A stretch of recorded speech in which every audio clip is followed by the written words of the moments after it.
We are Rob 530 Group 13, and we present a slip-robust invariant EKF for wheeled robots. Modern mobile robots have a variety of sensors with which to solve the localization problem. However, each sensor fails under different conditions. GPS relies on satellite connection, which is not available in many robotics applications, such as indoors or in caves. Meanwhile, camera-based approaches depend heavily on the appearance of the environment. When visual features cannot reasonably be used, such as in darkness or in feature-sparse environments, these methods will not perform well. Here, Orb Slam 2, a visual slam method, loses track of features and is unable to output a pose estimate. Wheel encoders are incredibly flexible and cheap. However, they perform poorly when there is significant wheel slip, such as in marsh and sand. In this project, we tackle these challenges and propose an invariant EKF-based slip robust measurement update using IMU and encoder. In this problem, the state variables include the rotation, velocity, and the position of the robot in the world frame, the bias of the angular velocity and acceleration measurements, as well as the rotation and position of the kinematic center of Husky. This kinematic center frame is rigidly attached to the Husky and encodes an unknown fictitious point, and it represents the misalignment between this frame and the IMU. In the IMU process model, we assume that the IMU measurements are corrupted by bias and by noise. We model the bias dynamics as a Gaussian random walk, and similarly, the dynamics of the center frame rotation and position are modeled as random walks as well. For the propagation step, applying right invariant EKF aerodynamic. After that, use the filter in discrete time. We assume zero order hold to the input and perform integration for each time step. The discrete dynamics becomes the following. For the update step, the first measurement is encoder model. Encoder data gives us wheel rotation angular velocity. We assume that the robot firmly contacted with ground and no slippery. Wheel angular velocity can give us forward velocity of each wheel. Velocity of Husky in IMU frame is the mean of left and right wheel velocities. Because Husky is rigid body, the angular velocity of Husky is difference of the two velocities divided by the distance between two wheels. This observation model turns out to be right invariant EKF. We also add noise term NF to incorporate the slippery effects. We can write the measurement model as the following. Another observation model is pseudo measurement, which means that we fit in null values.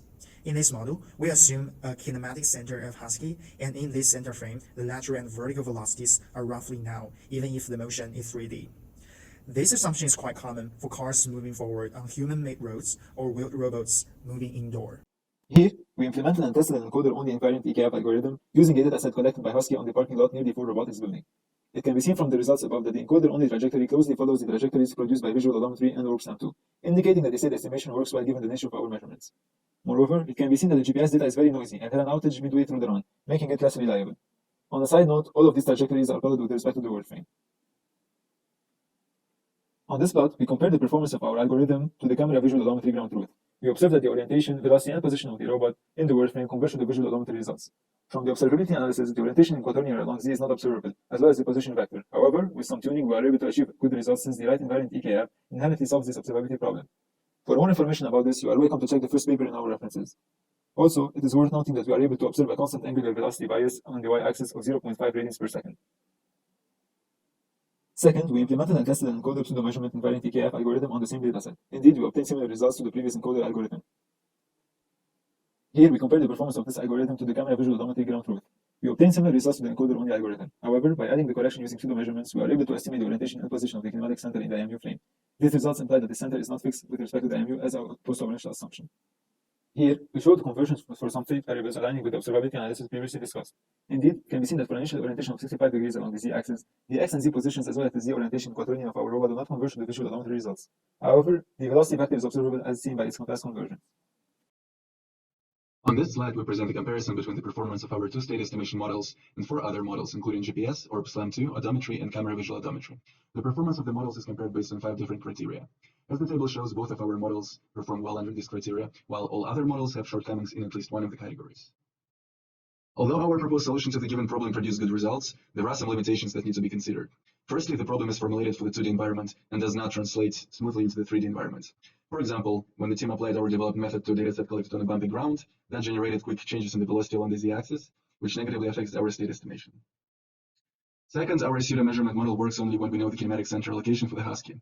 However, because of the frequent turning of the robot during its motion, the lateral velocity of the robot is frequently non-zero, which results in the convergence failure for the location of the kinematic center.